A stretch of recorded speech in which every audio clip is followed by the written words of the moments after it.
વેચેલો માલ પાછો લેવામાં આવશે નહીં એવું કદાચ કોઈ જગ્યા પર બોર્ડ મારેલું હોય તો ચેતી જજો, કારણ કે એ ખોટું કરી રહ્યા છે, 100% ખોટું છે.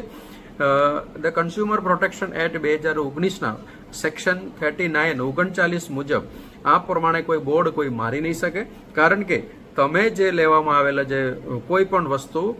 એમાં ખામીયુક્ત હોય અથવા ખરાબ ક્વોલિટીની હોય તો એમને બદલી આપવા માટે બંધાયેલા છે આ જે એક્ટ મુજબ, અથવા એને આપણું જે કિંમત છે એ રિટર્ન આપવા માટે એ બંધાયેલા છે. આ પ્રમાણે કોઈ બોર્ડ કશે લાગેલું હોય તો તમે એને સવાલ કરી શકો છો, અથવા તમે ટોલ ફ્રી નંબર ઉપર 1811 4000 અથવા 1915 નંબર ઉપર પણ તમે ફોન કરીને તમારું જે ગ્રાહક સુરક્ષા કેન્દ્ર છે ત્યાં તમે ફરિયાદ નોંધાવી શકો છો, અથવા ગ્રાહક સુરક્ષાનું જે કચેરી હોય છે કચેરીમાં તમે લખિતમાં પણ કમ્પ્લેન કરીને